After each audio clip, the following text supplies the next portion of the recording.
This is the 18th season of Bass Talk Live.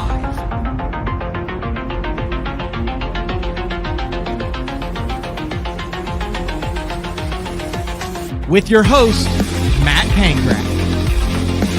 BTL is brought to you by Lowrance, Bass Cat Boats, APCO, Strike King Lures, Sunline, Big Bite Baits, Spro, X-Zone Lures, Gamakatsu, The Bass Tank,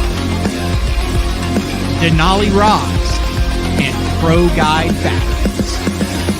PTL, coming at you!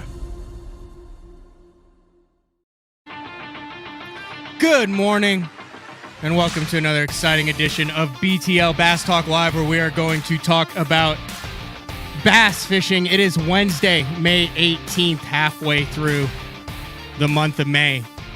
And shockingly, I talked to a buddy yesterday.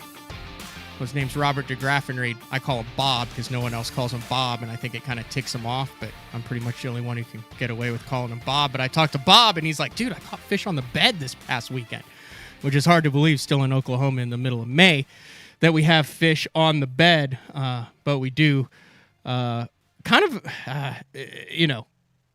Coming off of, I guess, what I would call the spawn season, the spawn tournaments all across the country where we've got back-to-backs and tournaments on top of each other, and coming into something that is now kind of an annual tournament with the Texas Parks and Wildlife. It started out as the TTBC, the Toyota Texas Bass Classic, back in the day, run in coordination with the PAA, and it was called the TTBC, and it would take the top 15 from the FLW Tour, the top 15 from the Elite Series, and the top 15 from the Professional Anglers Association Trail, which they had back in the day, and then they would all get together either on like Lake Conroe or they did it on Lake Fork, and it was started out as a team tournament. Kind of Kelly Jordan was the catalyst behind it, and then it moved to kind of a catchway release format where they would bring in and focus on the share lunker stuff.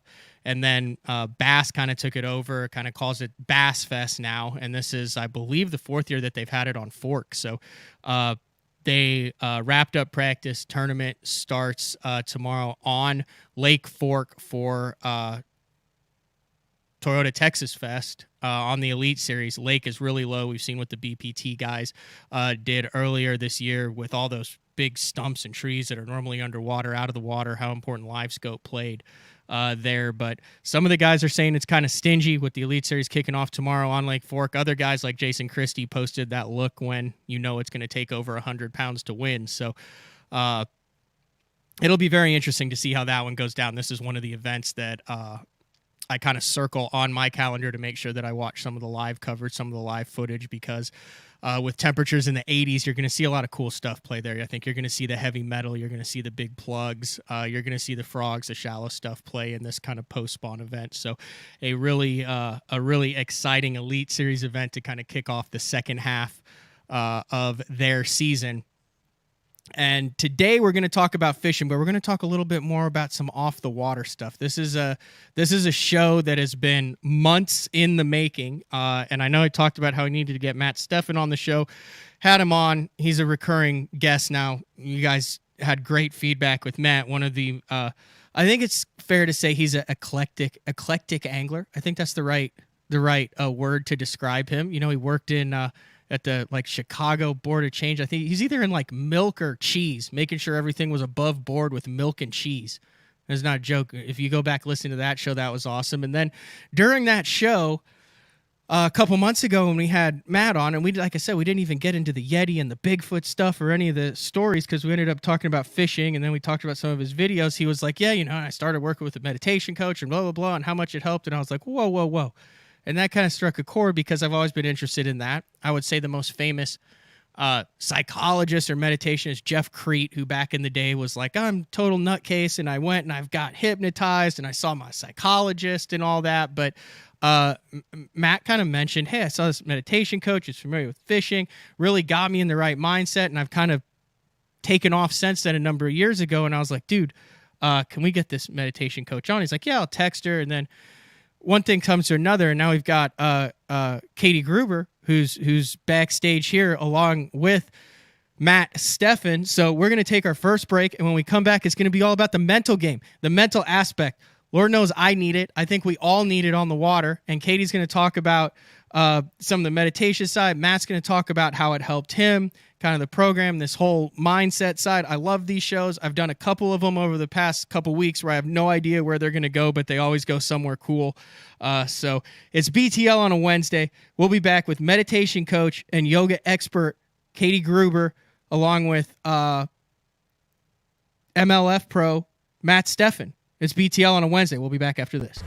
The time for you to get Active Target Live Sonar is now. Get $200 cash back when you buy Active Target, or $400 back with Active Target and Elite FS9. And change the way you fish. Target fish with Active Target and let Elite FS handle the rest. Active Target is also compatible with HDS Live and HDS Carbon.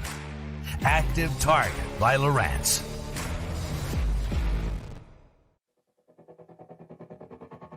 The new Puma STS has been redesigned from the ground up. With the angler, design, function, and performance in mind, nothing on this new offering was compromised, and the only thing carried over from the previous version is the name. Based on the Soft Touch series hull that started with the flagship Jaguar, this new model is nimble and performs incredibly well at all speeds with either a 250 or 300 horsepower engine. Featuring a new 96-inch wide-body footprint, this hull measures out at 20 foot 7 inches in length. Industry-leading design coupled with tournament-winning performance. The Puma STS from Basscat. Feel the rush.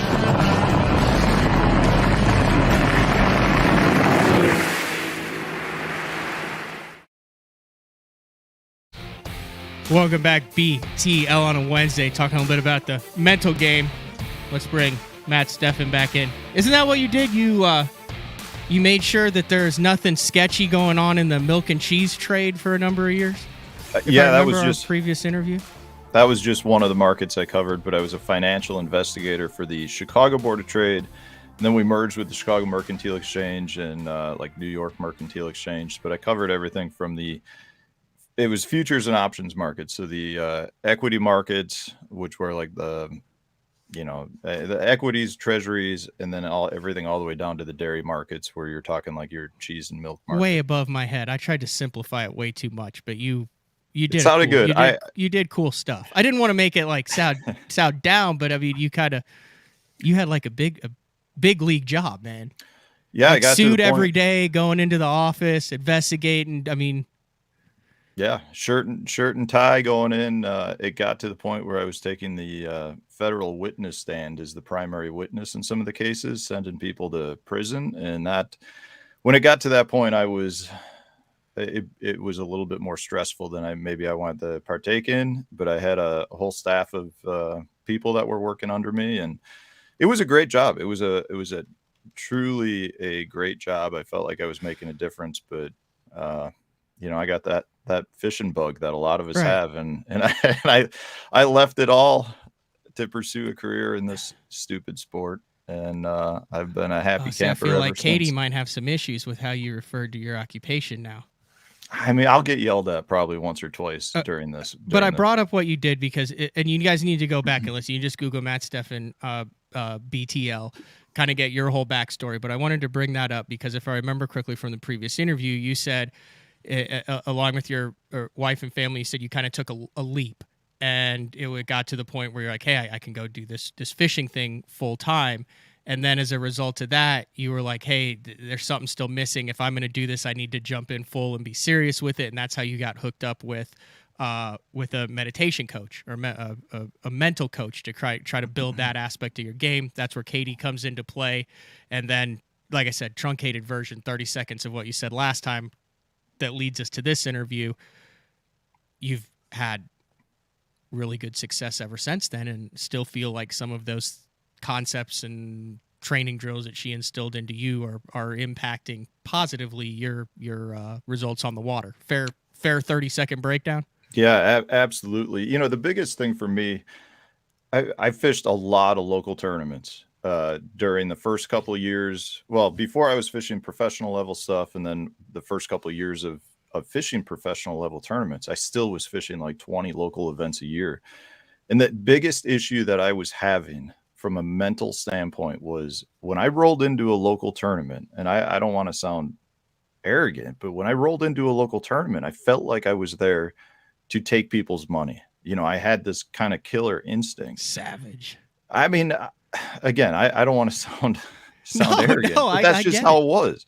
But then I'd roll into the professional level events, and you're looking around and you're like, am I the guy that's going to have his money taken, or am I the guy that's here to have his, to take some money? And it really bothered me that I didn't have the same mindset when I rolled into the big tournaments. And, it took me quite some time to get to the point where, when I roll in, I feel like, I'm there, not necessarily take people's money, but I'm there to compete, and I'm there to, bring a check home and make a living at the sport. And I deserve to be there like that. I can compete with the top guys that are there. It's really it's an interesting sport. And I'm sure most sports probably have this where, if you're a rookie that gets drafted up into the NFL, you're looking around at guys that you've been watching on TV. And that's the same thing in fishing. All of a sudden I was fishing against guys that I'd always looked up to. And they were TV characters to me. They were not necessarily, they weren't necessarily like competitors in my head. They were people I didn't know. Right. So it took me a while, and that was something that always bothered me early in my career. So it was a matter of, how do I get around that? How do I get to the point where I get that killer instinct back? And that's where Katie comes into play. Yeah, that's where she comes in. And I got to give a lot of this credit to my wife, because my wife's a chiropractor, very holistic person, and she's worked with a coach for years. And she had been pointing out to me like, hey, maybe you can find a mentor in the sport of fishing, or maybe you can find somebody that can help you with some of this. And it just happened to be like I had a discussion with her about it. And, I'm not the type of guy to go to somebody and say, hey, help me. Like, that's not me. I like to resolve issues myself, and at that same time, Katie reached out to myself to kind of partake in this new program that she had set up, the Angler Mindset program. And it just was like a timing deal where I was like, this is one of those, if there's ever a sign in the world, maybe I should follow through on this and kind of see. So I reached out to Katie after hearing about the Angler Mindset program, and had a really good discussion with her, and decided to jump, full into the program. And it's something that I really feel like at this point has helped me substantially. And, it really, from my point of view, the sport of fishing is at least 50% mental. I think there's a lot of people that show up to the ramp, regardless of level of tournament, and they don't even have the confidence in themselves to catch the fish. So, in my opinion, if you don't think you're going to catch the fish, you're probably not going to catch the fish. And that's because your mindset isn't right. You're not actually you're going through the motions of fishing, but you're not concentrating on what you're doing. So you're missing fish because of that. And if you can get to that point where your mindset is strong, you're going to catch more fish on the water, because you're more in tune with what's going on. And at the same time, when you have, like I referred to it last time on the show, the demons, like I've always called it the demons. So, if you break off a fish, or you get to your first spot that was supposed to be, your best spot, and there's a boat fish in there, you get those negative thoughts real fast in your head.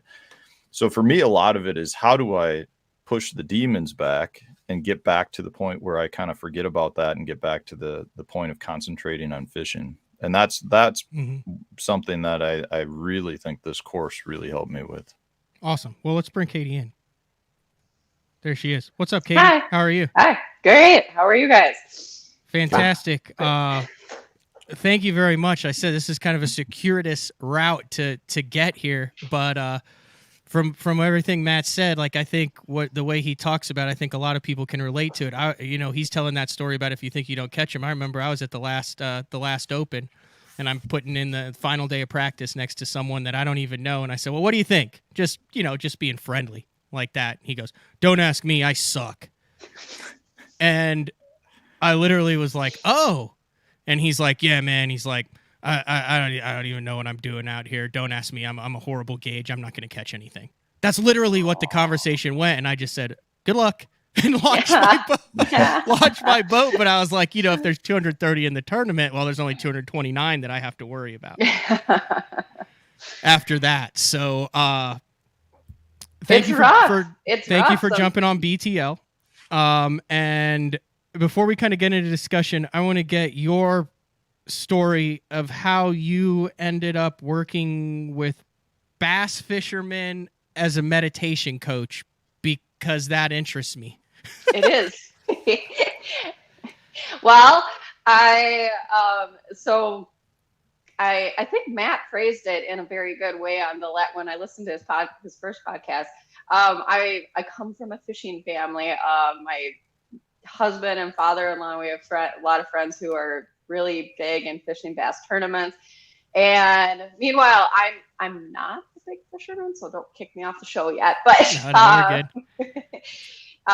But I'm really interested in yoga. I'm a yoga teacher, and I love teaching meditation and coaching people to get meditation habits. And as my husband and I have been together for a really long time, and married 13 years, and I've watched him. We've had so many discussions after all the tournaments that he's fished, and we talk a lot into the mindset and how things are going, and he'd have, you know, bad days or good days, and we just talked a lot about it, and it started to have a lot of overlap of that. Okay, with what the strong mindset is and how meditation can help with that. And so we moved to Lake Okeechobee area. We were right by Okeechobee, and so total fishing area. And we were down there, and I was teaching yoga full time and doing meditation coaching full time. And I was like, why don't I just make a course for anglers specifically, a program, because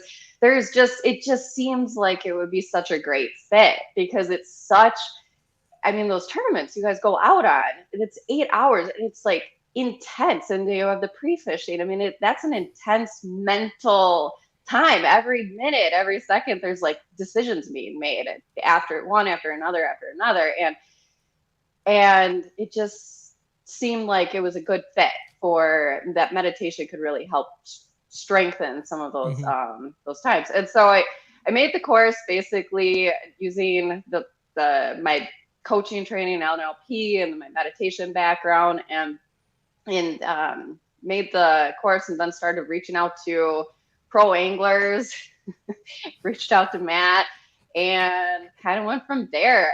Got some good interest, and got to work with some of them for a while, and it's been pretty cool. I think that working with tournament anglers, it's so fun, because you really are putting yourself out there in such a way, like, and it's, I don't know, to me it's different. It's not just a day going fishing, like that's not it. That's not, and it's something pretty cool that I think that you guys do, and so it's fun to work with people and see how it can just help a little bit with the mindset and feeling good about it, because it really stinks when you leave the tournament or you go into a tournament and you don't feel good about it. Like, that's the part I think I can help with. So full disclosure, you came with this course and stuff. You said you had some interest in it, but you also said Matt was like the only one that like stuck through the whole thing, took it seriously, did everything you're supposed to do, and then like reaped the benefits after it. Like as fishermen as a whole, I would imagine this could be, I don't even want to use the word sell, but it could be like hard to generate a commitment just having spent my life around club up to professional anglers. To be fair, I don't think it's just fishermen. I think that from what I've observed in the last few years, having making some online courses and playing in that field, I think that it's really hard for a lot of people who sign up for an online course to actually have especially when it's very independent. So you sign up and then like there's not necessarily, so in the original way we were doing it, there wasn't like the emails would show up and it would be all automatic and you'd have to do things as you went through, but there wasn't necessarily, I wasn't there from the beginning working one-on-one necessarily. Okay. There was videos, but it wasn't one-on-one. I think that that's pretty hard for a lot of people to fit into their life. And it's a lot of discipline that you really have to do. I've taken online courses. I've completed them, but some of them, like, yeah, they're kind of hard, and it's an easy thing to push to the back burner. So it's not just fishermen. Yeah, I tried to do a just Spanish fishermen. online course in junior college back in the day. Total disaster, Katie. Yeah. Total Yeah. disaster. You have to have some accountability. So that's the way we do the program now. It's the same program concepts and everything, but I do it through coaching. It's easier. It's just like maybe 3 to 6 months is kind of the initial onset, and we take the modules and we go through it and via coaching. We do the same exercises. I give you the same homework, and Okay. and then we go through it. It's not. It makes it a little bit easier, a little more accountability. All right, before we dive into this really, and I want you guys to kind of talk about how it went through some of the things, I want to say this disclaimer. You're not sponsoring BTL. I have no idea who this is. This is not like a plug for the course or a back way. I have no idea what it costs, how long it takes, nothing. This is just you as a meditation coach on here. So all my questions moving forward to that is, well, I probably will be interested in it afterwards, though, just based on some conversations I've had with Matt. And as you age, you become a little bit more self-aware of your shortcomings, which these probably might benefit me of. But I kind of want to start where you and Matt kind of explain a little bit how this actually helps, and some of what Matt has talked about was going wrong, and then some of what you do to correct that or to realize those issues and help. So, Matt, you said what were the triggers? What were the things that you realized, hey, I could be better at this? These are the things that I'm having issues with, that made you say, obviously then your wife, other than your wife going, hey, bro, you need this. What were some of the things that made you say, I think that this might benefit me? Yeah, well, I think it goes right back to that statement I said before. The number one thing that bothered me, there were a bunch of different things, but the number one thing that bothered me was that killer instinct was Right. not there at the top level. And that's the comment I told my wife, and she's like, well, you should work with a coach, because that's mindset. Like, that's just you. That's not like anything more than mindset. So if you can change the mindset, you can get that killer instinct back. But then, I think we talked about it on the show too. There were other things that bothered me from the standpoint of having, if something negative happened in the boat, it was like I felt like I was not recovering as fast as I should be. Like, it was hard for me to let go a lost big fish. It was hard for me to let go, something that would happen if I went to my first 3 spots and it wasn't going. Like, I just felt like I was having these negative thoughts that were coming in my head, and they were affecting my day on the water. So I was hoping to come out of the mindset with also some ways to contain that. And it's going to happen. There's literally no way that you're going to go on the water, lose a 6-pounder at the boat, and be like, oh, that's no big deal. Like, it's just not going to happen. But the faster you can recover from that, the faster you can get back on with your day and get to the point where you're concentrating again. So that was one of the things I wanted to get out of it.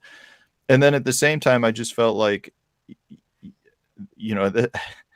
we talked about like the whole superstition thing. Like, I had routines that I was doing when I was on the road at tournaments that were 100% superstition type things, and had nothing to do with my normal everyday life. But I mean, there were things like I was making the bed in a certain manner, or I was wearing You actually certain made clothes. the bed while you were traveling? I never make the bed at home. I was making the bed there because I made the bed. Yeah, you were screwed up, bro. I'd have a good day of practice, and it's like, I need another good day, and I made the bed yesterday, so I'm going to do it again. Just stupid stuff. Like, no, it was I total do the same thing. routines. If I had a good day, I'll put it on the exact same ramp at the exact same time. Even if the left ramp's open, I'll wait till that right hand side is open to put it on the right hand side.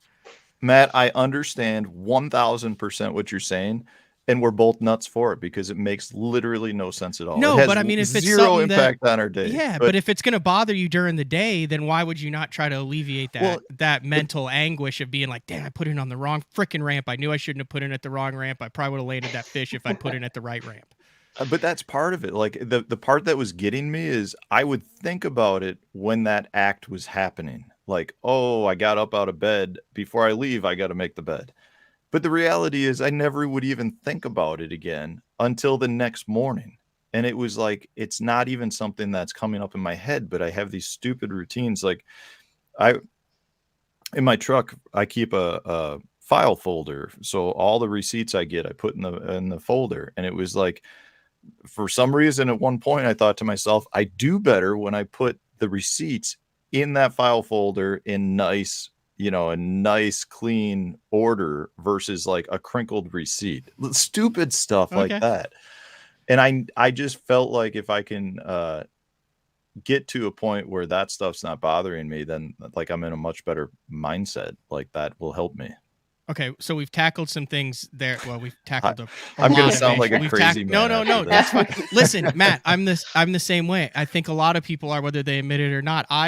Before every tournament, as soon as the national anthem is over, I sit down. I wear the same hat every time. If you haven't noticed, the exact same hat. It's falling apart. It's a prototype hat from AFCO. It's the first one after a writers event. They're like, hey, we don't want to fly this stuff home, so I snagged that hat. Wore it every day since then. Take the hat off, run my hand through my hair, dip it in the water, toss some water up in the air, run it back through, go back in the water, go to my co-angler, do the fishy 5. Don't shake hands. You go like this, where his hand goes like this. So it's like the fishy 5.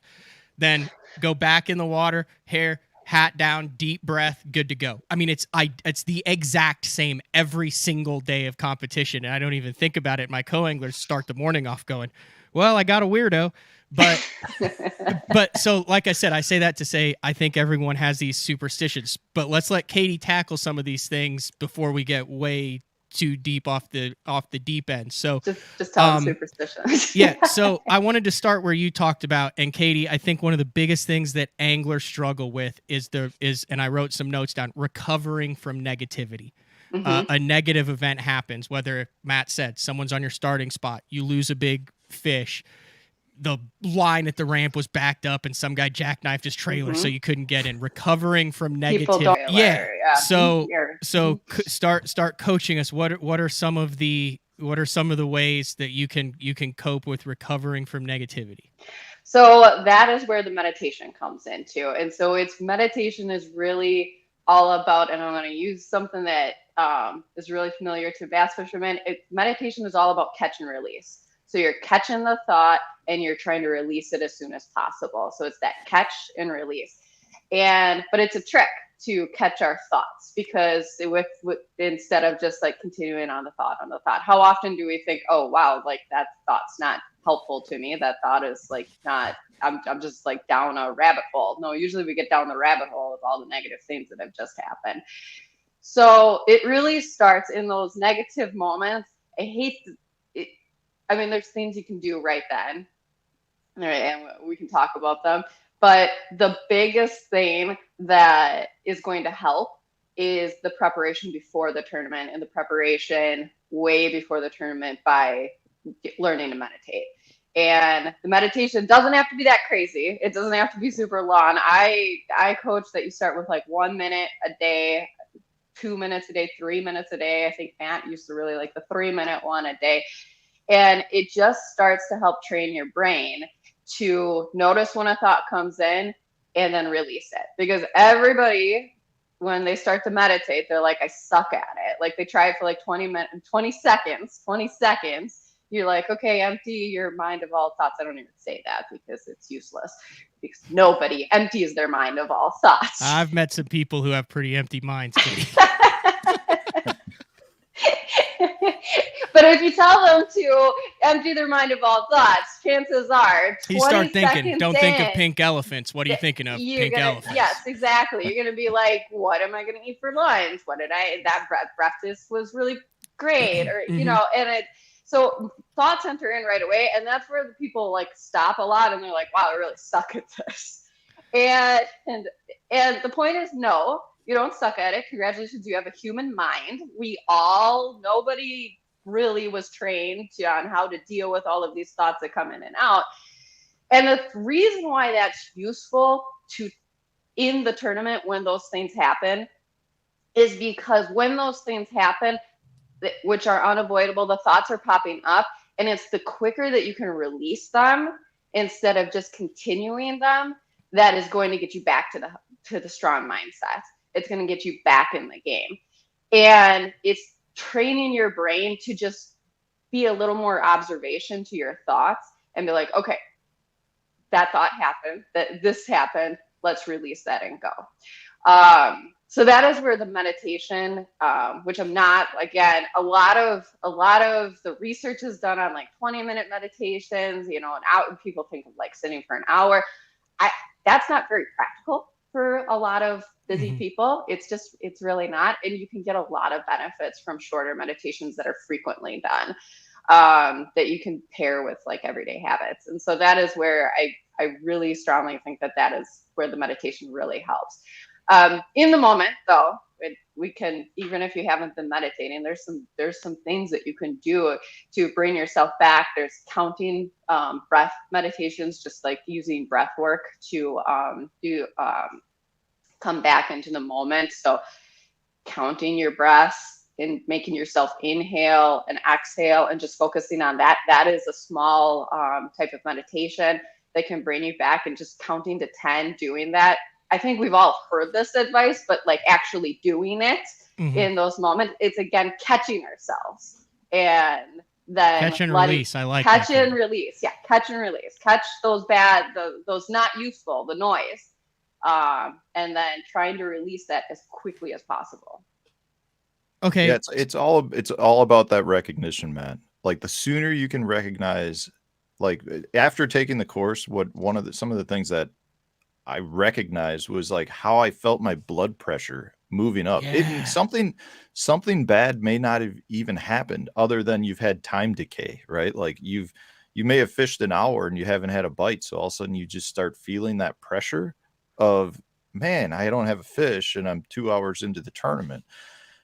So like I would recognize that blood pressure rising. So, you know, I would implement, like Katie mentioned, some of the breathing exercises, things like that. And it would bring me right back to like an even keel. So you would be in the tournament on it. And you would like, can you do, like I said, I'm exposing some of my major weaknesses here, because I've got a story that I want to tell Katie afterwards that I think this would help. This is kind of what led me down this whole path. But like a breathing, okay, you just dumped a 6-pounder, or you have to catch 15 pounds to make the Forest Wood Cup, and it's noon and you don't have a fish and you can feel it. So like, what would a breathing, you would literally just go 1, 2, or how, I mean, what would your coping mechanism be then? Or is it even a coping mechanism? Am I using bad terms there? Well, no, I would agree. And Katie's got, I'm sure, all different various things, but throughout the course, there were a bunch of different breathing exercises that, you know, you would, you know, take different types of breaths, count different lengths, that type of thing. And that's where I think they call it box breathing. Maybe I'm wrong in that, but Really? so I would like, I implement it several times through every tournament day. I almost always, I almost always do it on takeoff when I'm driving to my first spot, because you have that anxiety of, is there going to be a boat there? Am I going to get there? Are the fish going to be there? So I always go through breathing exercises while I'm driving the boat, just to keep me calm. And I'll do it multiple times throughout the day, then, like based on how the day's going. So let's box breathing. That's a good one. So it's really easy to do. So basically you inhale for a count of 4 or 5. It doesn't, just pick a number. So 4 or 5, and you inhale slowly. You hold it in for the same. So 4. So inhale for 4 counts, hold it for 4 counts, exhale for 4 counts, and wait 4 counts, rest 4 counts. Inhale for 4 counts, hold for 4 counts, exhale for 4 counts, hold for 4 counts. And that's box breathing. So it's, you know, equal, like you can think of it as a box. And and that's a really useful one. If you there's a lot of different, but that's basically what you're doing. Your inhales, you're just counting up, holding, and then exhaling, and then that.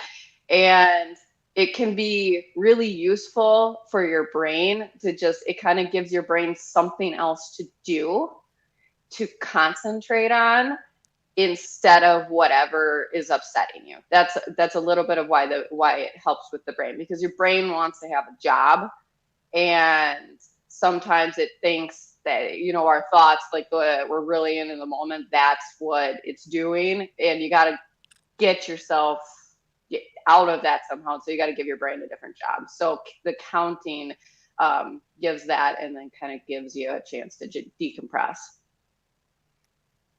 And then the more you understand it, and the more you practice it, the more you put it, the more natural it feels, Mm-hmm. and the more it's not a learned thing. It's built into where you recognize something that you're catching it. So I like what you're saying, though. Mm-hmm. You're not trying to dismiss the negative feelings, the negative energy. You're not trying to block it. You're catching it. You're accepting it. You're super feeling important. it.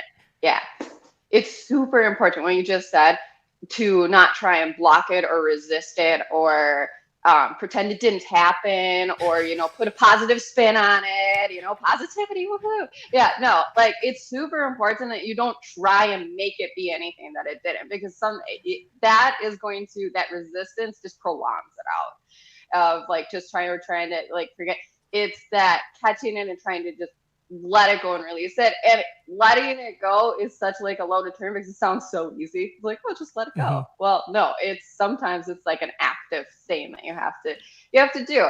And the more practice that you have beforehand, just with the exercises beforehand, the easier it's going to be to implement in the moment. That's something that I've observed and learned a lot from different things, watching some of this, is that it's really hard to change the way you think or implement a big lesson or change in the middle of the spin out, say.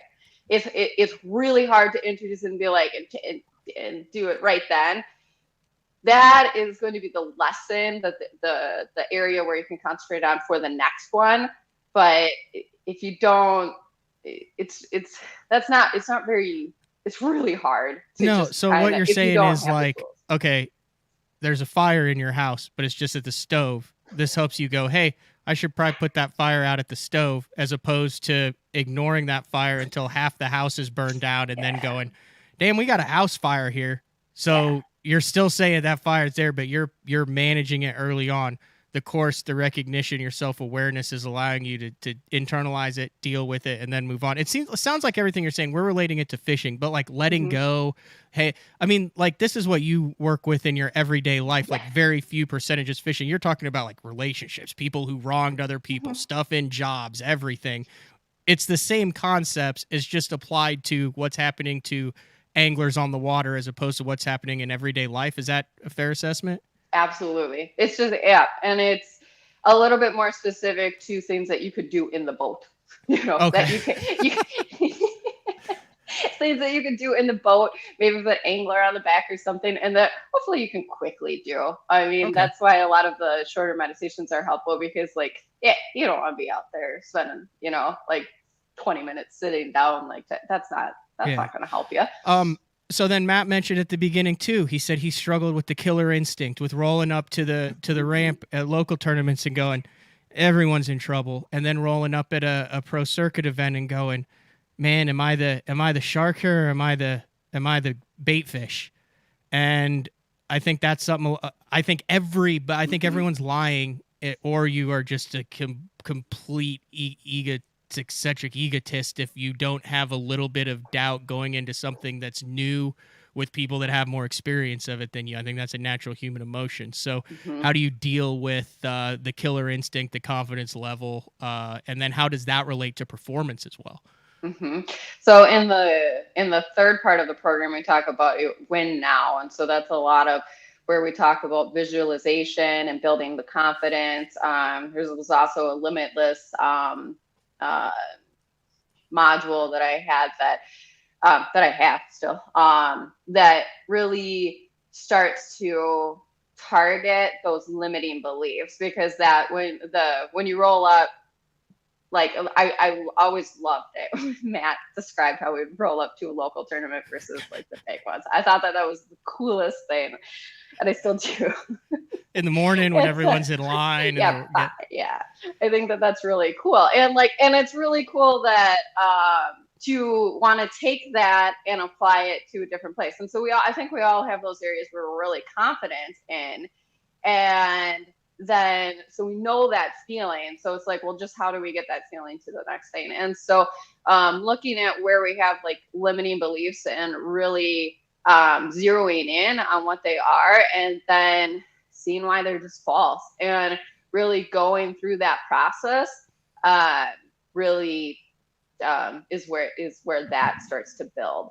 And then the visualization is pretty big in that module too. Fishermen are generally pretty good at visualization. You all do it a lot already. Subconsciously. Yes. And it is what we focus on is like just bringing it consciously and doing it to the positive versus maybe like envisioning all the things that could go on. Maybe just concentrating on the things that could go right. And so I have a fishing meditation. It's like a 30-minute, and it's modeled off of like a kind of a deep meditation technique. And it takes you through a tournament, and it's just as you go, and it's pretty open. You know, I tried to make it so like it was realistic on lakes, but also that it would apply to a lot of different lakes. And so it's not super specific, but it brings you into it and then lets you experience that. It's and there's some really interesting research in sport mindset and psychology. I'm not a sports psychologist, but I've read about some of this where the visualizing before you do an event actually increases your performance during the event. And so it's really interesting. There's even there's even studies that show, and it's beginning, but there's studies that show it, that like if you visualize before weightlifting versus not visualizing, you get bigger gains over time. And which is the mind is really crazy. It's really a powerful thing, and I think we're just beginning to tap what is there. But so that is where the big confidence building, I think, comes from. What do you think, Matt? Where was most helpful?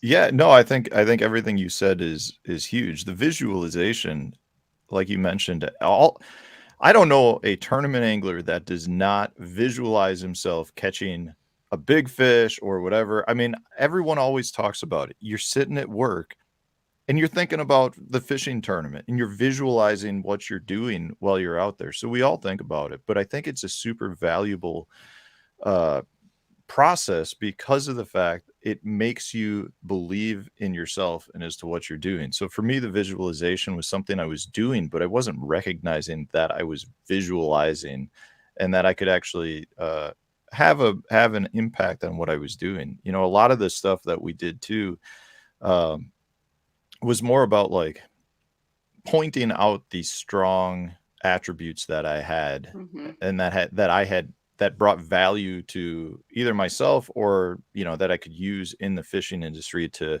like help me get sponsors or represent myself. And, you know, through that process, what it does is it gives you more confidence in your own abilities. So I've got it. You have it? Yeah, I do have. So have like, here's a list that I've got hanging in my tackle room right here of 50, I guess, I don't know if I'd call it attributes or I don't know what part of the course it was, but it's 50 different things that I've written down here that are like selling points of myself. And I know one of the things we talked about was like, I wanted to, you know, get to the point where I had the confidence to roll into the big tournaments, have that killer instinct, but it was also very applicable to like sponsors. Like, okay, here are 50 things that I'm good at that are selling points for myself as to why I should have the confidence to roll into a tournament. But what Katie made me recognize as well is these are also selling points. So when I'm talking to potential sponsors, I have a much better idea as to, you know, what I can do to represent them or bring value to the sponsors. And that's something that was a side benefit of the process, but it all comes down to trying to build that self-confidence in what I'm doing. Mm-hmm. Did you notice a difference then as you're going through the course of showing up at tournaments and feeling physically different than you had previously? I feeling physically different might not be the right way to put it, but mentally it was something that I was recognizing more, and I definitely got to a place where I feel a lot better. And during that time I was having, good success as well. So when you're having success, it's easy to apply it. And I think, a lot of that is mindset. So if I'm feeling from a mental standpoint, if I'm in a strong place and I'm having good success, it just naturally builds on top of it. But a lot of it, I do feel like, goes back to the course, just bringing awareness to myself of the value that I have and why I'm able to fish at a competitive level and be successful at it.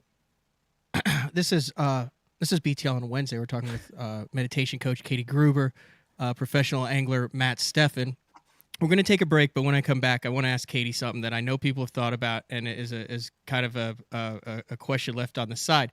Will this benefit people who suck at fishing? Because Matt's a professional angler. He knows how to catch them. But if you're struggling to catch limits and stuff, how does working on this, will it help you put fish in the boat? Or can you still be the most positive, happy person and still finish 200th in every tournament? That's what I want to work on. I want to get your take on how this benefits people who aren't at the top of the game, who know they're not at the top of the game, who are just learning the game.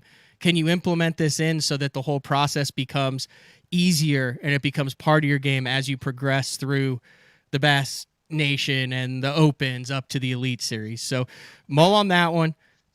We will be back right after this. It is BTL on a Wednesday, talking all about the mental game. I've made my living on the water for over 20 years. For 14 years. For over 23 years. I've worn a bunch of different clothing brands over the years. Some companies big. And some companies small. All of them said they were making clothing for us. But none of them knew us. None of them were us. Except for one. Except for one. Except one. AFCO. AFCO. AFCO. AFCO. Fishing isn't part of us. It is us. The KVD 100 jerkbait. 15 different colors. A perfect combination of roll, wiggle, and flash. Increased castability. 3D eyes.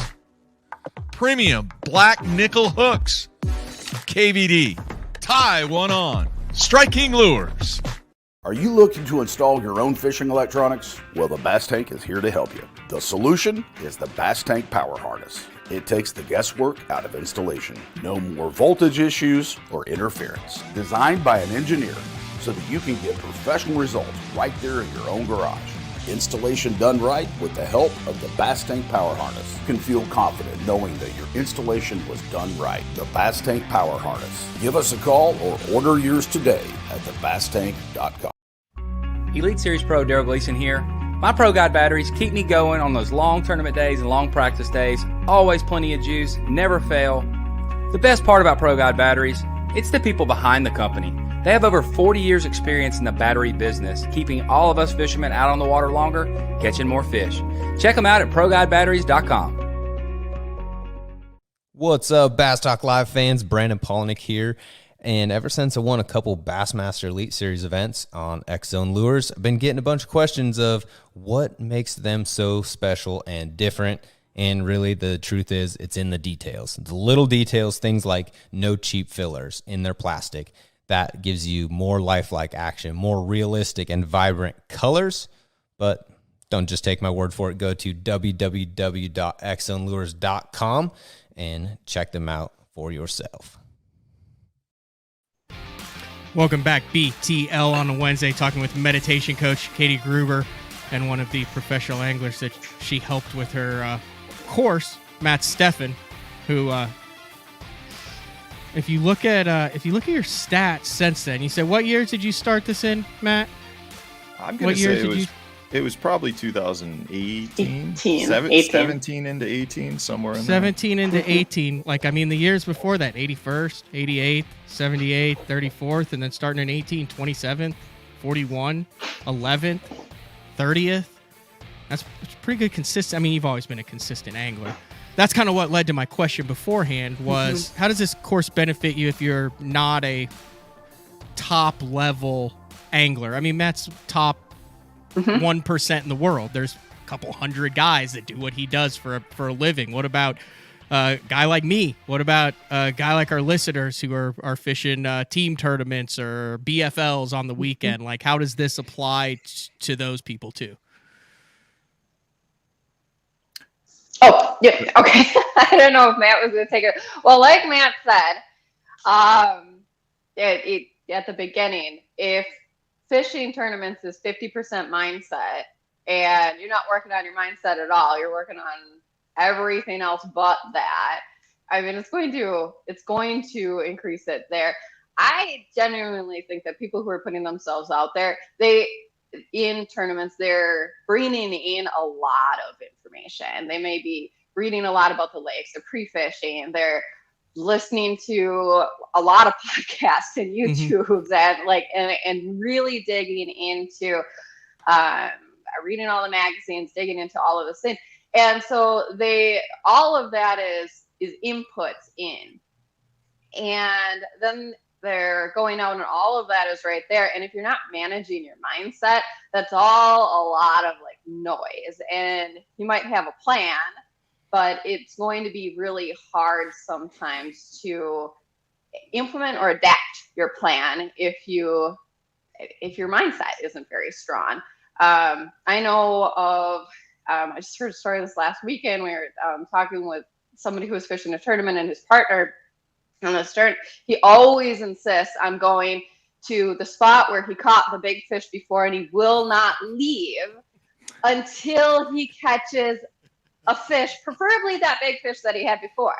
And the spot could be from like the year before, or that, I mean, it's not.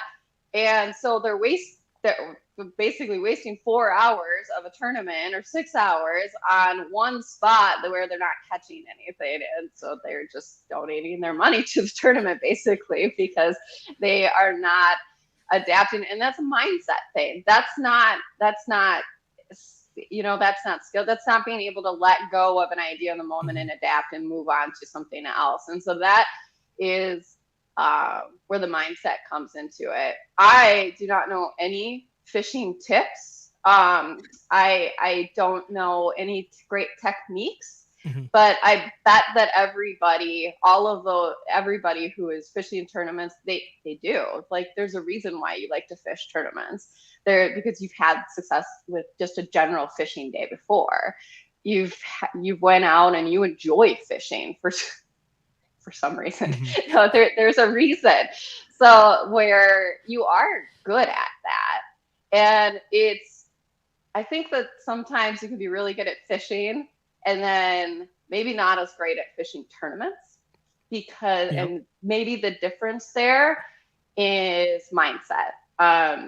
Because a tournament is a very, you got 8 hours to make a lot of decisions and make it happen. Whereas a day out fishing, you don't have that pressure. So the mindset, working on your mindset can just really help with bringing that into bringing that, maybe more relaxed mindset from just a day of fishing into an actual tournament. So I think that maybe that would be where it would help a lot of, people who aren't at the professional level quite yet. Yeah, I actually think you could argue that it would help the local level anglers more than a professional level angler, because the majority of professional level anglers, I mean, almost all of us at some point have really experienced success and have a good foundation to build on in terms of why they're at where they're at. And, there definitely are phases where individuals can go through ups and downs and really get down on themselves and still need it at the professional level. Like myself, I mean, I saw some weaknesses and I'm like, I need to do everything I can to compete at this level because, it's my career, but the skill level of anglers is continuing to get better. It's getting harder to compete every year because people are getting better at fishing. So if there's weaknesses that I identified that I thought I could potentially work on, then I wanted to pursue that. At the local level, I think mindset could even potentially be bigger factor than at the professional level, because a lot of people haven't experienced that success. They don't know, they don't have those the ability to build off of previous success. So they don't, they may not even fully visualize as well as they could be because of the fact that they don't know what it's like to win. For me, it was like when I was sitting at my desk job, I had won, all kinds of local stuff where it was like I was visualizing off previous experiences. And at the local level, or for beginners, college level, high school level anglers, they haven't experienced that yet. So, I think to have some direction is a really good thing as a young angler, or really, I mean, honestly, everything we're talking about isn't just related to fishing. It's about life in general. So, if you're looking to improve yourself, to achieve success in whatever profession it is that you're after, having some guidance, is not going to hurt you. It really should not hurt in any form. It should only help you. Mm-hmm. And that's a big theme too, is the earlier you start it. I mean, Matt and I haven't worked together for 2 years. It's been 2 years. A while. But that's the point. You work together, you get the tools, and then you have the tools going forward. So, I mean, learning how to meditate and the breathing exercises and the visualization, these are tools that basically you're learning how to implement. And even if you just learn box breathing, if you take box breathing away from this, or if you pick up a visualization meditation, or just a short meditation, that is going to, if you learn how to do that is going to help as you move forward. But working with a coach or learning how to do some of these things, that's going to help you going forward. And you shouldn't be reliant. I that was always a big thing for me. Coaching, I have a very specific, we have very specific goals on what we want to achieve. We're not going to work together forever if we're doing it right. I'm very happy to, we can absolutely have calls if that is going to be something that helps you, but it's not something that you want to, it's not something that you're going to rely on. It's something that's going to make you stronger. And that's the point of it all. So the earlier you do that, hopefully the better that you can feel about it. And I really think that, I really believe that that people have this, if there's a reason why you're putting yourself out there, you probably have it within you to do well. It's setting yourself up to make that happen, and strengthening your mindset is the way that I can help with that. That's good stuff. I'd have one more thing on the list of things that I wrote down that we need to get to, but then I don't know what direction we're going to go in. But is the superstition thing more of a psychologist deal, or is that something that the meditation can help with too? Because everyone has superstitions. I'm the only reason people are saying I'm weird and Matt's weird is because we're actually saying ours out loud. That's the only reason. Everyone else has it, and it's judging us from a distance.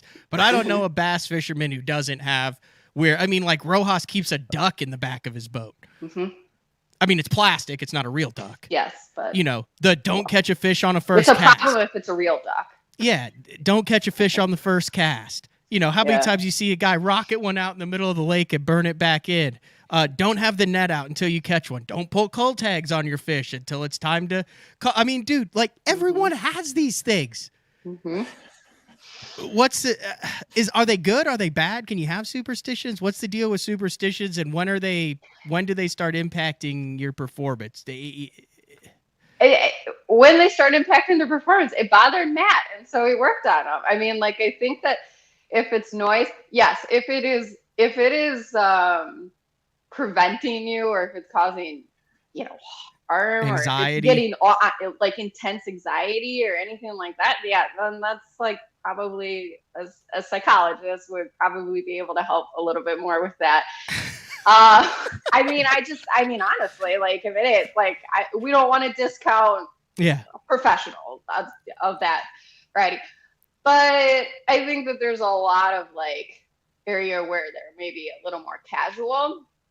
And I don't know, Matt, I think you probably still have some of them, but do they bother you as much? Yeah, no, I definitely do still have some superstitions, I guess, but they used to bother me more like, is this affecting my performance? Like, is this something because I'm thinking about it?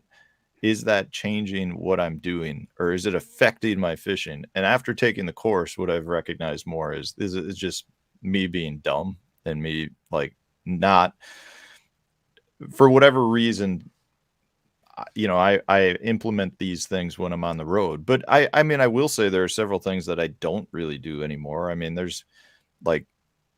I still like to put my receipts in a nice file, but what I found is after, when I went to do my taxes, it made it much easier. But there's things we talked about last time. I have a sword in my boat, but that's almost I never heard of the sword. Did you have the sword back? Oh yeah, it was in there. It was in there. Yeah, we never. I don't. But that's because like the sword is almost like part of me now, like part of my boat, if that makes sense. Mm-hmm. Like it's not something where I think like, is my sword in the boat or not? But there were other things like I was doing to start my day that was just, again, I knew it wasn't really affecting my fishing, but why am I even thinking about the fact when I get up in the morning, I have to make my bed because yesterday I had a good day of practice. So I want to have a good day of practice today. Like it was things like that I just, whether they, are somewhat of like an OCD trait or not, I don't know. But I never thought about it until it was tournament time. Like I'd come home and it was never even a thought. So they were just things that I felt like, if we could address it, we could address it. And am I cured from that? No, but I recognize that it's not having any sort of value on my fishing. And I think that's the important part. I think it's going to be different than if people were to find a coach or, somebody to work on with this. I think it's different for everybody. Like I want to say the first call we had together, it was more like, Matt, what do you want to get out of this? What are some of the things that, you feel like you need to address to make you a better angler? And that's when I rattled off a pile of things probably. And it was like, whether it was, I want that killer feeling, whether it was I have superstitions that are bothering me, or I want to get rid of the negative thoughts throughout the day when the day's not going right.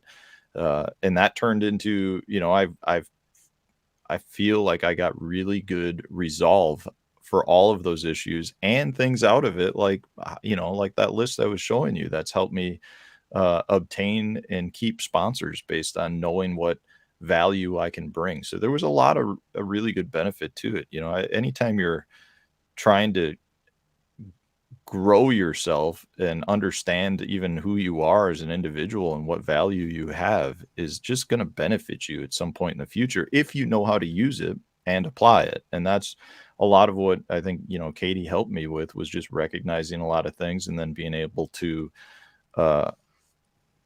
harness some of those inner demons so that I could concentrate on the water. I mean, there really was a lot of value for me, and I think it's definitely had an impact on my angling skills. And it's, like I said, it's something I do daily on the water still. I mean, I implement a lot of this stuff in my, daily life, not just on the water as well.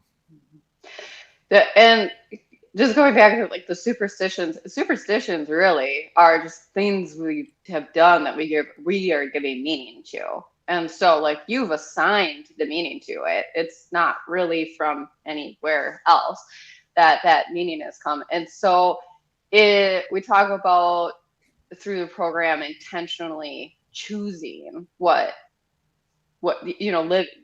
creating, what am I trying to say? Creating the meaning that we want. So maybe some of those things, like your whole, like after the anthem is done and your whole ritual, maybe that's really cool, good for you. And it feels good. And it doesn't feel like it is something that you're not getting stress from that. And that it's not like heightening your level, that it's like something that just really sets you up for the, why would you stop that? But if it is something that you notice, that you catch yourself being like, oh man, that didn't go perfectly, that my partner did the fishy fishy five. The fishy five. He was like terrible at it. He was like, and now my whole day is blown. If there's meaning behind that you're assigning to it, then yeah, maybe you want to work on that a little bit. Then but that's meaning that you can intentionally choose there or not, but you have to notice it first, and then you have to decide whether you're going to work on it or not. But I don't think all superstitions, I think that if you are, I think if they're not causing a lot of stress, and you're not assigning a lot of meaning to them, it's probably not the end of the world. But that's up to you. If it is, then let's do something about it. But you don't have to live with it. I like it. Can I give you like a little scenario that I'm struggling with, and maybe see if you could help me a little? So,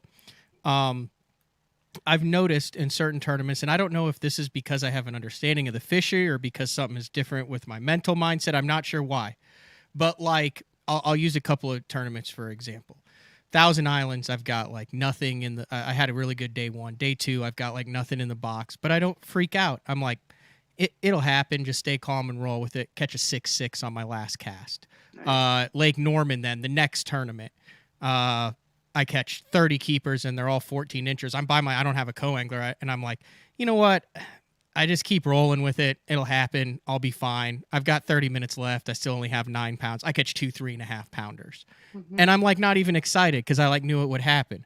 Ross Barnett, I leave the marina at 9 on day 2. I've got 2 fish. I know I'm going to an area with fish, and I'm like, I'm so screwed. There's no way I'm going to catch a freaking limit here. Like, I'm going to finish 110th. And I feel like there's some tournaments, and it's the same thing. With 2 hours left, I'm totally at peace with it. I'm fine. I know something's going to happen, and it happens. And then in other tournaments, I mean, I'm just as dialed in, but I have this thing in my head. Yeah, I'm done. I'm toast. I'm going to weigh in 3. I'm shocked when I catch another one. My gosh, I've got 4 now. That's a bonus fit. Like, is that how do you work on that to keep the positive energy when it's just like, seems like, you know what I'm talking about, Matt? Do you ever have those feelings? Yeah, it's all mindset. I mean, that was a lot of the stuff that I was going through. And now, I mean, I apply a lot of that killer instinct throughout the day. Like I went from having a lot of those thoughts, like as the day wasn't going well, or it's like I mean, there were times early in my career where it's like, man, I had a good first day. I'd be sitting 30th, you know, and I'm sitting there, but I get back to the house, I'd be like, well, I burned all my fish today, so I don't know how I'm gonna catch them tomorrow. It might as well not even go to the ramp. And now it's like, now my mindset is like, I get not mad on the water, but it's like I get excited to have that challenge going into the day. Like I might not know exactly how it's gonna go, but I'm gonna get mad at the fish. I'm gonna figure them out during the day, and I'm gonna catch them. I don't know how, but I'm gonna have the confidence in myself to make the right adjustments on the day. And that's definitely, in my opinion, like what you described as mindset. And that's something that so many of us anglers go through. And don't get me wrong, it's not, I still have thoughts like that. It's just a matter of you're catching them and you're releasing them. Yeah, recognizing it right away and going, okay, I don't know where that thought came from, but I'm gonna kick it out of the boat. And using techniques that you learn through this program. Exactly. Instead of being it's bouncing around inside, you're now able to catch it, figure out which way to get rid of it, and get it out and move on with your day. Yeah, because that's the problem. You know, I think a lot of times, and for me, maybe I was dwelling on something for a half hour, but it felt like 5 minutes. And for that half hour, I didn't even know why I was having negative thoughts. Like I said, it may not be something went wrong. It's just the fact that you're having pressure from the clock. And you know, so maybe it took me a half hour to recognize it. And then at that point, then I'm like, oh, you know, holy cow, it's 10:30 and I don't have a fish. And then I dwell on it for another hour. Well, chances are it took me a half hour to recognize it, half hour to figure out how to get rid of it. And that was an hour wasted of my time because I was 16% of your day. Yeah, I was not fishing 12% of your day as well as I should have been. Whereas now as soon as I feel my blood pressure going up, I recognize it. And I, implement whatever I need to, a couple breathing exercises or, visualization or whatever, and it's out. And it may be, a 10-minute process. And it's like, once I kick it out, I don't even think about it until like I'm back at the house and the guys are like, well, how'd your day go? And I'm like, well, I had 14 pounds and it's like, oh crap, I forgot about that 4-pounder I lost. I should have had like 16. That's how well I kick it out of the boat. I mean, it's something that I just kind of forget ever even happened. And I really, really like that until I start dwelling on it after the fact. Like now, like when I think about St. Lawrence River last year, where I lost a fish all 4 days that would have won me that event. Like I feel way worse about it now than I did like during the tournament itself. And like it doesn't always happen right away. Like if you because that's important too. Like the catch and release. Like if you don't catch the thought right away and you're a half hour into like the dwelling, and then you realize, oh crap, I've been thinking about this forever. I mean, don't beat yourself up, because that happens a lot in meditation in general, or like mindset of, it's like you start to actually have thoughts and go on and ruminate on the fact that you can't let go of the thoughts, and so it's just a self-perpetuating circle that you keep on going and building, and it just keeps getting worse. It's just letting it be like, oh, okay, that was a bad moment, that was a bad half hour, okay, like let's let that go, via giving your brain another job. So via the breathing or very short meditation or something like that. Grounding yourself just by like making yourself name off via your senses. So you can like be like, okay, I see, like if you're really in the middle of some kind of big spin out, you know, you can use your senses. You can name, okay, it's like 5, 4, 3, 2, 1. So 5 things that you can see. So right now I can see a white boat, green weeds, the red rod locker, pink scissors, and blue bait. And then 4 things that you can, let's see here, hear, 4 things that you can hear. So the boat running over it there, the birds over it there, I can hear my troll motor, the ripple of the waves, and then I can hear my breathing, you know. So 5 things that you can see, 4 things that you can hear, 3 things that you can smell, 2 things that you can, gosh, I'm running out of senses, you guys. What are the senses? Taste, and then feel. And then feel. So like 3 things that you can feel, 2 things that you can taste, 1 thing that you can smell. So you go through. Yeah, no, whatever. I'll post it on the website. Okay, that's what their senses are. And there's a little card, but like that can bring you back, even if you just do a couple of them. Okay, like it bringing you back into the moment, giving your brain a different job, and then it just gets you out of that spin out cycle. Yeah. Yeah. That was part of it too. You know, you hear about like fishermen talk about being in the zone, like when nothing goes wrong. And that's a lot of the reason why I tried to get into the course too, is how do you get into the zone, right? Like, and a lot of that goes back to things like the grounding and being aware of what's going on around you, so that when you're fully aware of what's happening, you know, maybe that means you felt the bite that you wouldn't have felt before. Maybe you heard the fish chase a shad behind you that you wouldn't have heard before. And those are things that really help an angler get into the zone. You know, that's, you know, when you feel like everything's going right for you, it's because your senses are working perfectly. And, you know, maybe the guy that misses that shad getting busted behind him doesn't catch that 4-pounder because he never made the cast over there. And it's like, you know, in hindsight, you're like, man, I'm in the zone. Well, you're in the zone because your senses are working right. You know, you made the right cast. You know, you saw, you're paying attention to what's going on, and you saw that stump under the water. So you made a cast over there. So you're fully aware of what's going on. And that's why I feel like it's so important to be, you know, like Katie said, grounded, or be level-headed and be aware of what's going on. Because if I'm on the water and I'm frustrated because I'm thinking about that 4-pounder I lost, I probably didn't hear that shad bust. I probably missed that stump that was under the water. There's little things that happen that, you know, you can't, at the professional level, you can't miss those opportunities that come by you. And that's what, for me, what's so important is trying to make sure that I'm aware of what I'm doing. And that's, you know, we talked about it last time too. Like when I put video recaps up on my YouTube channel, I get comments all the time like, you're not even excited that you caught a 4-pounder. And it's like, I've trained myself to trying to not have my blood pressure raise so high and go Mike Iaconelli, because I want to be able to make my next cast like I'm doing my job. Like, okay, I just put one in the well. Now I got to find my next one. And I'm not saying that doesn't work. I mean, for Iaconelli, if that's... He's doing the same thing. He's catching and releasing. He's just doing it at a high vocal decibel level to where he's destroying stuff or yelling at a dog, but he's getting that out of his system instead of letting it manifest, and then he's on with his day. Right? Is that a fair assessment on that? He's doing the same thing. He's just doing it in a very public, loud manner. Yeah, and Mike would be the one who would tell us if that worked for him or not. But if that works for him, then hey, that's working for him. That's good stuff. That's really good stuff. That's really what it's all about, is figuring out what is going to work best for you and make you feel really good with your mindset as you go on, because that's the game.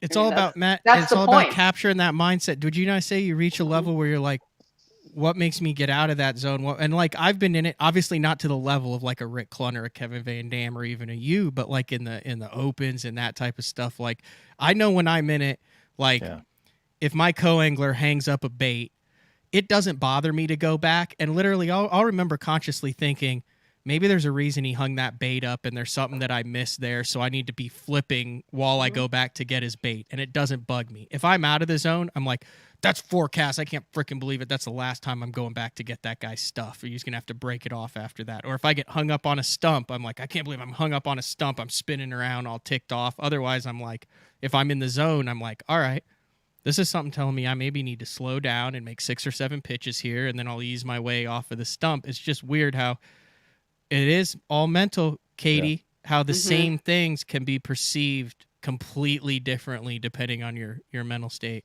And it's allowing yourself the space in your mind in order to capitalize on those opportunities versus being frustrated. Not to get too into the things, but there's like the potentiality is within us at every moment to make moments differently. And sometimes when we have a lot of thoughts and noise, because it is noise going on in our mind, and we're letting our minds just go to all of these very frustrated places, you're losing those kind of more into moments that you could have intuition come into it. And intuition and observation. I mean, the intuition is really based on like really being grounded in your senses and observing all of your environment around you. And then that's where visualization comes back into, because you've practiced that in those moments already of being like looking for those opportunities and then being able to capitalize upon them. But it's really hard to do that if you are in the middle of that really frustrated time. So that's pretty cool that you like recognize like those two different scenarios. And I think that, I mean, we've all in different parts of our life kind of recognize that. So I want to do this, Katie. I want to jump into the angler mindset program and give it a shout, because I feel like a lot of how I fish, and I'm trying to fish at the highest level, I'm trying to maximize my potential here. A lot of the way I fish is built around my recognized weaknesses. So I try to avoid mental weaknesses by the way I set up my game plan, by how I fish, by where I fish, because I know that I have certain triggers. Does that make sense at all? So I think if I could approach that, tackle it, and learn how to manage it, I think it would change the way I fish, because I wouldn't be afraid to put myself in situations, because when those situations arise, I would then know how to catch it and release it, which in turn might put me in a more position for top 10 finishes, for wins, as opposed to, quote, playing it safe all the time. Yeah, absolutely. That would be, yeah. I mean, that's exactly, and like fishing to your strengths instead of focusing on avoiding the weaknesses. That's a different approach. And so, yeah. And I know this is a little bit stronger. This is a different show than we're used to. This is, like I said, we did 40 minutes with Matt Becker yesterday on drop shot setup. Like literally hook, bait, colors, line, route. Like that was a technique specific. We have not talked about a single technique here. We have not talked to Matt about the modified uni rig with 9 bobber stops on it. Like, that type. It's a totally different show. But not to cut you off, Matt, But one thing that Matt Becker said yesterday on the show was fishing is he said 70% mindset. He gave that number yesterday. You're talking about one of the top guys at the game saying it's 70% mental. Yeah. That's crazy. So if they want to get involved in this, Katie, I do want to make sure that everyone has the tools at their disposal to get in touch. How long does the whole thing take? I know you mentioned that it's like not a forever thing. Like what do we need to, if you want to kind of start going down this path with the angler mindset program? Yeah, so we're going to start with probably 3 months. You would want to at least, like we start with that. And we would do a module each per month. We'd have hour-long calls, and then I would send you the videos. And there's some exercises too. There's a little bit of homework. I mean, just like that's like the kind of the stuff that Matt wrote out. Sometimes just writing things out helps it become a little bit clearer. And also the sense, but it's not super. We're not talking papers here, so it's pretty. You all can do it. Everybody can do it. And then we tailor it to you after that. And so I think there is probably some use, like we get a basis, kind of teach you the basics of meditating, trying to get a little bit of like building a little bit of a habit, seeing how it works in your life, and getting that 3 months of like just basics, and then going from there. And we can play with the season. Sometimes it works well to do it in the off season. Sometimes it works well to do it throughout a season. So that I think that worked well to do it throughout one season, because then you have tournaments to actually talk about and then try out the techniques as you do them. And so it's pretty flexible and molded to the individual on what you want to tackle and what you want to do. But we would start with the 3 months. And so, yeah. And that's at KateGruber.com. KATE Gruber.com. If you type in Katie Gruber, there's some awesome metal rings. I some recommend handmade metal them. rings. So if you're also in the jewelry market, go to Katie Gruber, order your ring, and then go to Kate Gruber. I think you should definitely do that for the wives at the home. They go through a lot too when you all are gone on these tournaments. So I'm not associated with her at all, but I think she does amazing things. And then there's the Angler Mindset program. I didn't even want to touch the yoga thing. If you're interested in virtual yoga, I think you could also get I do have, if you click on the yoga studio link, I teach them in person, and then I'm opening up a yoga studio in Coloma, Wisconsin, if you're in the area. But then there are also some virtual yoga classes as well. I used to have one. There was like some lower back ones that were kind of created in mind with maybe some guys who stand in the boat all the time with one foot on the trolling motor, and that's really good for your back all the time. So I just don't know if anybody wants to see Denny Brower in the downward dog. But yeah, so it's the mindset attack plan, stop the spin outs and win now. And then you can see some of the research on the bottom of that page. I'll post that Grounded. There's like a little card I have just so you guys have some takeaways. I'll add that to that page today, that Grounded practice, and then a little explanation about box breathing too, just so everybody has something to take away from it, because those can be some pretty simple things that you can implement right away. And then you can just email me. I have a limited number of spots available every month, but we can work it out. Kate, Kate Gruber, GRUBER.com. Yes. And if you try meditating, I just really always think this is important. If you try meditating, or you tried it once upon a time and it really didn't work for you, either try a different one. Don't do it as long. And also, when you're 20 seconds in and you have a thought pop in and you think you suck at meditating, everybody feels that. I think it's the most important thing to tell people. Teach us how to do that, right? If you absolutely explain what meditating is, how to start, because I have no idea. It's really, it sounds like something that, because we all have this concept of like these, like, the Buddhist monks, and it's really complicated and you have to do it for hours and hours and hours, no, it's way more relaxed. before I learned to meditate years ago, I like did not want to do it.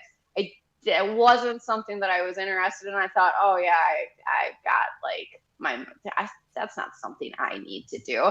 And I tried to find a yoga teacher training that didn't have meditation incorporated into it. And they don't exist because meditation is part of yoga. And so finally I sucked it up and I signed up for one. And so I was at yoga teacher training, and in the part where we had to start meditating, and you do it in like 10 minutes later, I'm like, oh, that's it. That was awesome. And I was hooked from the first time. But it's really getting over some of that, just the concepts that are out there about it. It doesn't have to be real woo-woo. It doesn't have to be hard. It's something that works for you, not something that you have to, that should be real onerous. Thank you. You have any closing thoughts on this, Matt? If you've got 2 seconds to stick around, I'd love to hear about the Guntersville Slugfest after this, Matt. Sure. We can let Katie go, but any kind of your clothing God, I can't talk this morning. You need to meditate. Any closing thoughts, just kind of on the whole meditation discussion? I just think it's something that if you're looking to better yourself in whatever career it is that you're after, it's not going to hurt you to recognize some of the weaknesses, to recognize some of your limitations, and then to be able to kind of battle those to move on. And I'm very appreciative of the work that I did with Katie, and it's something that I still implement in my fishing on a daily basis right now. Good stuff. KateGruber.com. Katie, thank you very much. I've been wanting to do a show like this for a number of years. Matt, thank you for getting me in touch with Katie, for both of you hopping on. And I thoroughly enjoyed that. Like I'm intrigued in it. Like I said, I'll be sending you an email later and then tailoring a program to assist me in the second half of the open season. Awesome. Yeah, I hope it was useful for everybody. And if anyone has any questions, just shoot me an email. It is. Katie, thank you very much. Thank you. We're going to take our final break of the show. We'll come back with Matt. We'll talk a little fishing. We have to get at least one tip or technique in the show just to level things out for the universe. So is BTL on a Wednesday, May 18th. We'll be back to close things out after this. Vibrating jigs are a great choice for any time of year, and the Kamikaze Swim-On is a perfect match for any vibrating jig. 2 sizes and the unique tail design gives it a bait fish profile and a great swimming action for realism. There are 17 colors. See them all at bigbitebaits.com. The Spro Little John crankbait has been around for almost 15 years, and it is one of my go-to crankbaits whenever I need a fish in the boat, so you can never have enough new colors. That's why Spro's coming out with a handful of new colors, including Pearl Shad, which has this bleached out white look, but it's got this pearlescent, really, really pretty.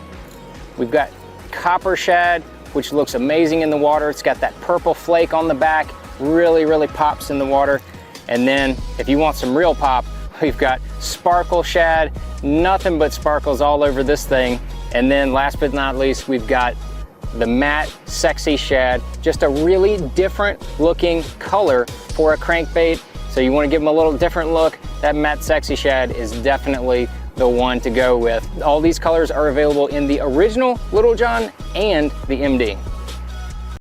Combining one of the most popular hook styles with Gamakatsu's beefier Superline offering, the Gamakatsu Superline Offset Round Bend delivers the strength necessary to target big fish in heavy cover. Well suited for braided line and heavier fluorocarbon, the Gamakatsu Superline Offset Round Bend is built using stronger Superline wire that allows anglers to easily fish a finesse worm around heavy cover. The round bend offers a larger bite area, perfect for any worm presentation, while increasing your hookup ratios. The newly enhanced Z-Bend holds your plastics on the hook longer, reducing the number of pull-offs and reducing damage to plastics. Available in 2/0, 3/0, 4/0, and 5/0, this is the most durable worm hook, designed for heavier lines that hold your bait on longer. Preparation is key to success. And that preparation starts well before you ever hit the water. You're only as strong as your connection to the fish, and your line is that critical connection. Confidence in your line every minute of every day on the water is a necessity, and failure, it's not an option. Sunline makes the fluorocarbon, nylon, and braided lines to give you the strength to guarantee your confidence.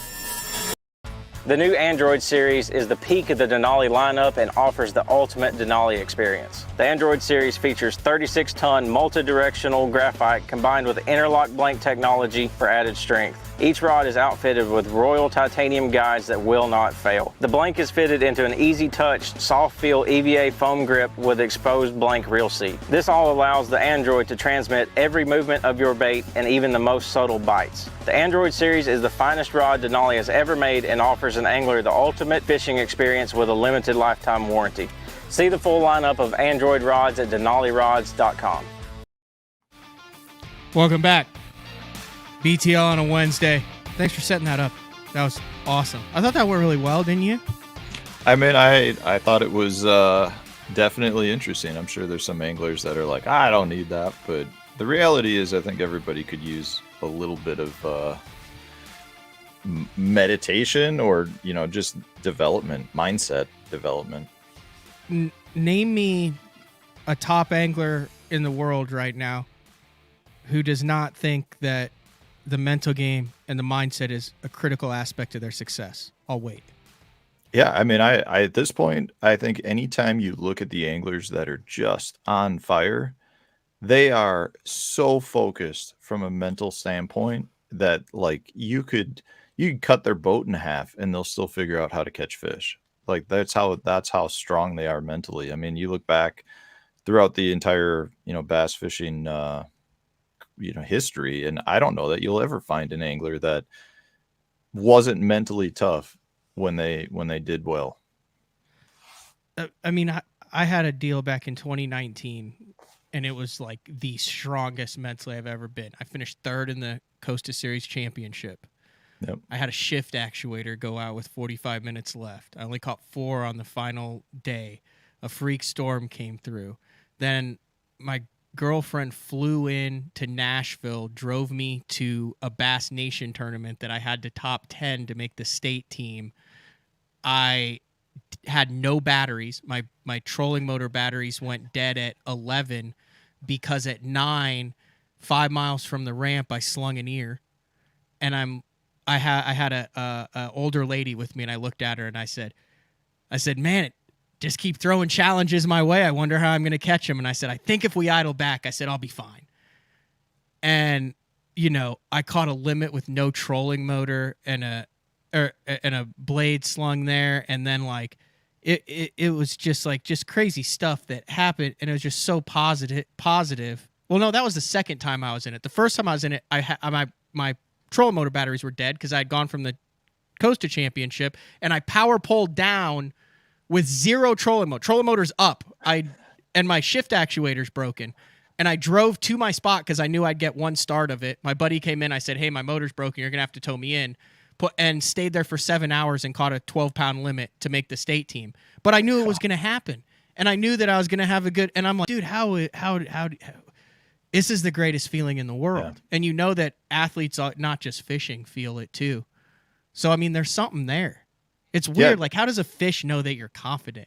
How does that work, dude? Like, that's some weird stuff, man. Yeah, I think that's the mindset aspect. Like, I mean, how awesome is it when you go to make you're going to get a bite before the bite happens? Like, like that's, to me, that's like when I'm in the zone. It's like all my senses are telling me like everything is right, you're going to get bit. And it's like half the time when that happens, you get bit. And like, that's where you need to be. You need to be in that stage where instead of looking at negative things that happen as being like, okay, my day is shot, it's just another hurdle. Like I just, it's going to be a little bit more challenging today, but I'm still going to catch them. That's the mindset you need to get into. And I truly believe that the top anglers in the world are like, that's how they look at it. Like, you know what? I've got dead batteries today. No big deal. I can drift this stretch and I'll catch them. Mm-hmm. It's I've been, you can have that same confidence and have a poor tournament easily, but it doesn't rattle you. It doesn't make you question everything. I mean, it's fishing. There is an element of luck in fishing that is involved. There are There are certain things that are out of your control that happens, and there's a percentage of the field that will always finish in the second half or in the bottom. That's what makes you appreciate the good tournaments. It's not saying that because you're confident, you're mentally strong and safe that you're going to catch them, but what it does is it sets you up for success. Would you agree?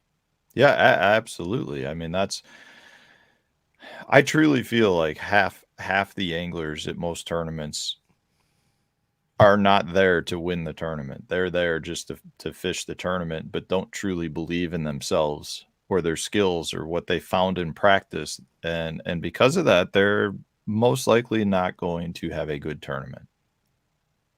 But if you go there with the mindset that's, hey, I didn't have a good practice, but I'm a good enough angler to figure this out today, you're probably going to do better than you would have. Yeah, or, I mean, in your case, I mean, you finished 78th at Guntersville. That could be the difference between a 78th and 140th. Yeah. And honestly, I would almost argue that in my old days, it would have, because on day 2, I had 9.5 pounds in the well. I had 5 fish for 9.5 pounds. My primary area was no good, and I decided to make a 35-mile run with 2.5 hours left in fishing. So I knew I was going to give up a lot of fishing time on a whim, and I went up there. I was driving up there doing breathing exercises because I knew I was in a position where I was going to be 150th if I didn't catch them. And I went up there, and in about an hour and a half, 2 hours of fishing time, something like that, I culled everything out, caught a bunch more, and unfortunately never had a big bite in terms of Guntersville. You know, I went up there, I caught 2 3s and 3 2.5s, and you know, culled several other times with like 2 1/4s because I had a bunch of 15-inch squeakers in the well. But I mean, the point is, I still salvaged that tournament, and I very easily could have had a bottom of the barrel finish versus being just inside the top 50th percentile. So I didn't make any money, but I do believe that I made a good decision. And in the old days, the old Matt would have said, there's no way I'm giving up that much fishing time. I'm going to bounce around here and think about how I, you know, can't compete at this level. And, you know, the new Matt, or the more experienced Matt at this point, is I view it as like a challenge. Like, man, I'm getting mad at these fish, and I have the confidence to make a decision like that. That's good stuff. You've been putting out some good stuff on your YouTube channel as well. That thing just keeps rolling with the bobber stops. I enjoyed that one. And then obviously, if you want to see how that tournament went down, you have the tournament recaps that you just put out on your YouTube channel. So yeah, the YouTube channel's still going well. Daily videos, various things all over the place, whether it's tournament recaps, fishing tips, fishing hacks, some fun stuff mixed in, a little bit of everything. All right. You got anything else before we wrap this show up? Big thanks to Katie Gruber. Like I said, one more time, the website if you're interested in the program.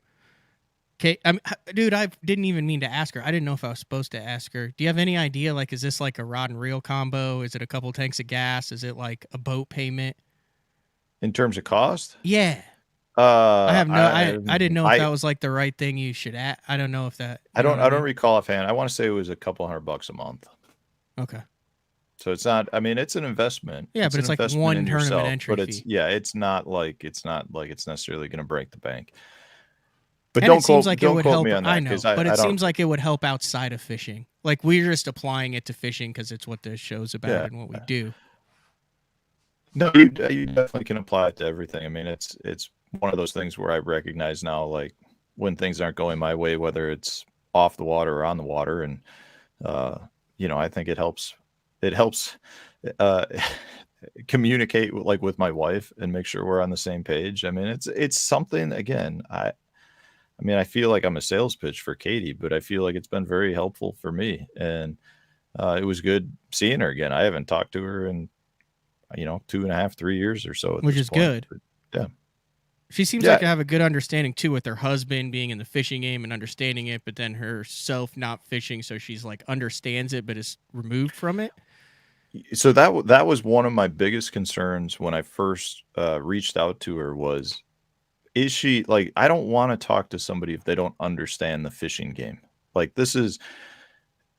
it's such a crazy sport that if you're not in it, you don't really recognize it, right? We're just a bunch of guys out there drinking beer, having fun. And the reality is it's an extremely intense sport that is extremely stressful. And that my first call to her, that was one of the biggest things I wanted to do, was feel her out as to if she understood the sport, where I could talk to her and she would recognize the issues I was having. And it was very apparent right off the bat that she was in a fishing family, understood the game. I mean, like she mentioned before the show, her husband's fishing a large Wisconsin bass tournament in Sturgeon Bay, and that's where she's at right now. So she's very much in it. She, may not fish herself that much, but she understands the lingo. Like, it was nothing for me to be like, telling her about a technique I was at and she fully understood what I was talking about. But you kind of had more of an understanding about it because your wife was into this, like has had some experience with that, being in the kind of, as you said,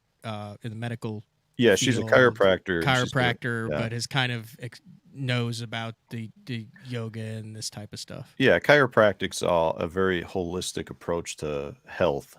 So, that takes into account, mind, that takes into account, that your body can heal itself and how to improve yourself. And, it's a very healthy lifestyle. And she's always looking for ways to improve herself and always looking for ways to help her patients improve themselves. And a lot of times coaching is a very good way to go about that.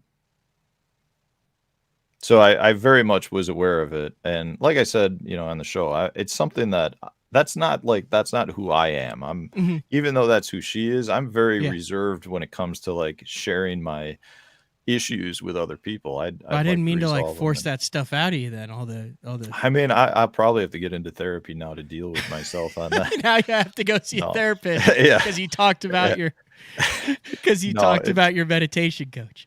It's all good. I mean, I truly talk freely about it. I mean, at this point, it's one of those things that I think a lot of anglers don't even recognize is out there for them. But I'm telling you, it can bring value. It brings value as long as the angler or the individual that's partaking in it wants to get something out of it. Like, you could take the class and wing it with your cliff notes or whatever, and you're probably not going to remember much. You got to be invested in it. Yeah. Well, I definitely want to get you back on the show. You are right on the verge of qualifying for the title on the St. Lawrence River, which is in August, a place that I think you really want to get back to and have a shot to get that championship belt. Two really cool events before then, about a month away from the James River. Like, I know there's been classics and there's been events on the James River and tons of opens, but it's been a while since a tour event went to the James River. Really dynamic, really cool fishery. I'll be very interested to see how that goes down. And then you can never go wrong in the summertime going up to Lake Champlain. So I'm a little bit envious, Matt, with the James River and Lake Champlain heading up. Go take care of business, make that title on the St. Lawrence River. But we'll get you back on sometime after Champlain in August. Sound good? Sounds good. Anytime you need me, I'll be more than happy to come on. But I've got a couple of tournaments I got to go do some work in. Good stuff with a good mindset. Thanks to Katie for the Angler's Mindset program. This has been BTL on a Wednesday, a little different BTL, but I kind of liked it. It's not one I want to do like every day, but I think you got to sprinkle in some of this stuff every now and then to keep it honest. It's real, man. It's not just it's real. It is.